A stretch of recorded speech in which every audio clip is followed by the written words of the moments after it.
The Rolling Stones, pioneers of British rock and roll, unapologetic, undeniably cool, old-school rockers who refuse to be censored. But what about the one time they were? In this video, we're looking at the song they now refuse to play live, Brown Sugar.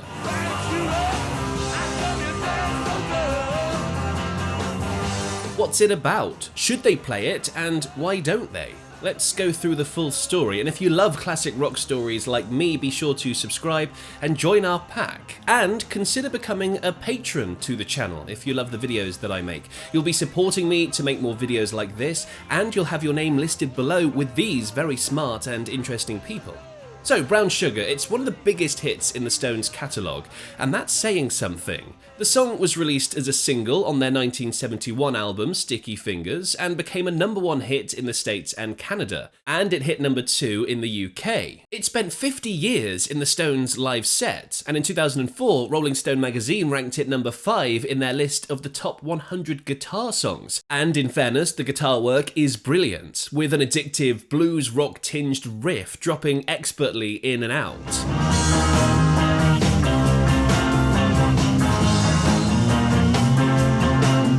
Unusually for the Stones, Mick Jagger penned the riff for this one. Nearly all other guitar work on Rolling Stones songs was written by a certain Keith Richards. Brown Sugar is their second most played song of all time, and it has 265 million plays on Spotify. So why did they stop playing it live? Well, it's not the tune that caused a stir, it's the lyrics. Yeah, I can definitely see why that's problematic, but the truth is, even back then, it was insensitive and downright vulgar. Although the chart rankings would indicate people weren't so bothered at the time. So let's go back to the time of recording to get the whole picture. It's 1969 and the Stones are in Alabama at Muscle Shoals Studio to start writing and recording their 9th album, Sticky Fingers. Brown Sugar was amongst the first tracks to be recorded alongside Wild Horses and You Gotta Move. Now, the 3 tracks were cut in just 3 days, testament to the musical juggernaut that is the Jagger Richards combo. In classic Stones understated style, the songs were hashed out on a couple of folding chairs over a bottle of bourbon. Producer and pianist Jim Dickinson was in the studio and was blown away. I watched Mick write the lyrics. It took him maybe 45 minutes. It was disgusting. He wrote it down as fast as he could move his hands. It was amazing. I've seen some pretty serious songwriters in my day, but I never saw anything like Mick Jagger was doing. Jagger started writing Brown Sugar in '69 whilst filming for the movie Ned Kelly. I wrote that song in Australia in the middle of a field. They were really odd circumstances. I was doing this movie, Ned Kelly, and my hand had got really damaged in this action sequence. So stupid. I was trying to rehabilitate my hand and had this new kind of electric guitar, and I was playing in the middle of the outback and wrote this tune. Much of the rest of the album would be written later, and it wasn't until 1971 that Sticky Fingers was actually released. It was more stripped back, it was back to basics, it was focusing more on the band's exceptional blues-tinged groove and effortless swagger. The experimental instrumentation of the Decca era was absent from this record, although some long-term feature musicians were retained to great effect. The album was a smash hit, hitting #1 in the UK charts and staying there for a month. It would eventually go on to sell over 9 million copies. So, at the time, Brown Sugar and Sticky Fingers didn't seem to be a problem. Now, I'd be remiss here if I didn't stop and mention another part of Stones' history that happened at this time, the infamous Altamont Speedway incident. In 1969, the Rolling Stones and others played the Altamont Free Concert, an event dubbed the Woodstock West. Over 300,000 people attended. It was here that Brown Sugar made its stage debut. But unfortunately, the concert is remembered for all the wrong reasons. The main one is the use of the Hells Angels as security and the significant violence that occurred. They killed someone during the Stones set. And the concert was further overshadowed by 3 other accidental deaths, numerous injuries, several car thefts, and all-around chaos.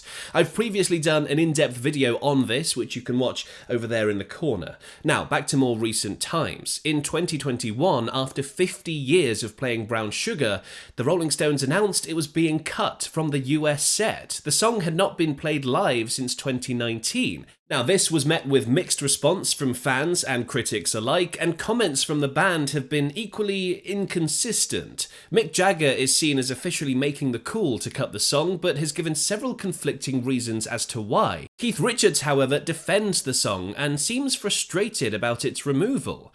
The reason for the cut is fairly obvious when you look at the lyrics, which have come under heavy fire in recent years. The song's been criticised by many as making light of the sexual exploitation of black slaves and slavery in general. Some have branded it as racist, others as insensitive to abuse victims and at best inappropriate. Patrick Burke called Brown Sugar a lascivious celebration of sexual cliches associated with slavery. And arguably, it's easy to see why in the verses. Yeah, drums beating, cold English blood runs hot. Lady of the house wondering where it's gonna stop. Houseboy knows that he's doing alright. You should have heard him just around midnight. I bet your mama was a tent show queen, and all her boyfriends were sweet 16.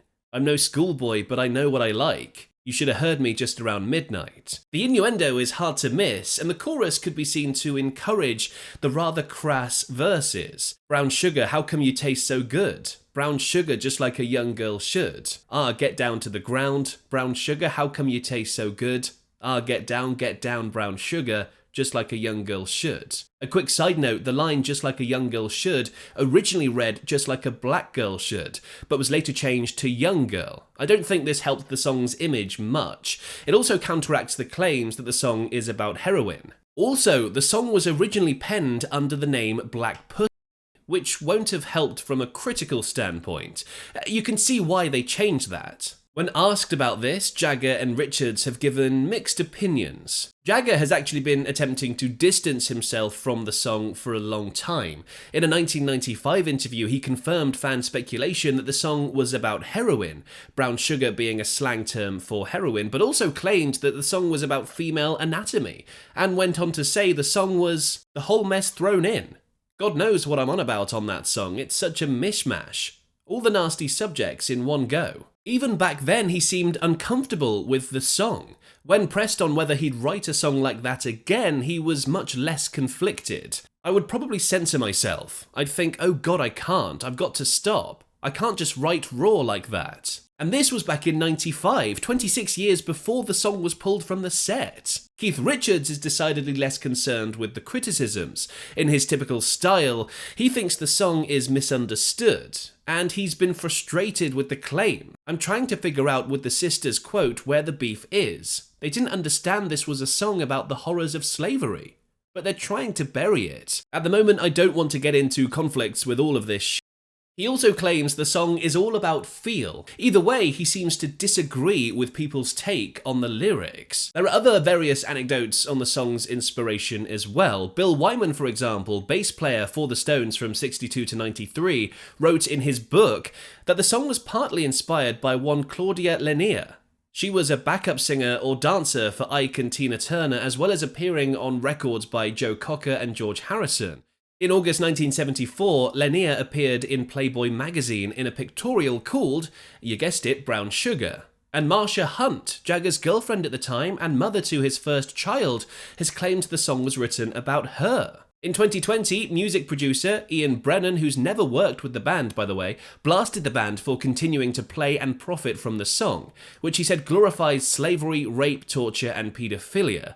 Ultimately, in 2021, it was announced it would be cut from their set, with Jagger conveniently avoiding direct comment on the subject matter. We've played Brown Sugar every night since 1970, so sometimes you think, we'll take that one out for now and see how it goes. We might put it back in. For his part, Richards has said he is hoping that we'll be able to resurrect the babe in her glory somewhere along the track. I wonder how those conversations go behind closed doors. Now, this news divided fans and journalists, with many applauding it as an ethical and reasonable response to its inappropriate lyrics, and that it was time for the song to be put to bed. Others condemned the Stones as folding to the woke brigade and letting themselves fall victim to cancel culture. They argue the point of freedom of speech and expression within music, and that allowing the changing ethical landscape of today to censor a classic of an entirely different era is an injustice to the song's legacy. Just check out some YouTube comment sections to see what I mean. Several articles have been dedicated to either side online, and Ian Brennan pops up again. The call is not for censorship or record burning, but greater consciousness and sensitivity. One thing is for sure, and that's that many fans want the song back. Now, before each tour, the Stones' social media channels run a poll on what songs to include in the setlist, and the comments have a definite theme. But in a time of such racial and political turmoil, would it be right to do so? Or is refusing to play it allowing themselves to be painted grey? Ultimately, the song remains unplayed since 2019, with no sign of it rejoining the setlist. Now, I'd love to hear your thoughts in the comments below, and if you enjoyed this video, please do consider liking, subscribing, and you can sign up to my Patreon as well and join those lovely people down there. Now, did you know there's also a song that Elton John didn't like performing live as well, and it's all because of John Lennon? Click over here for my video on that story.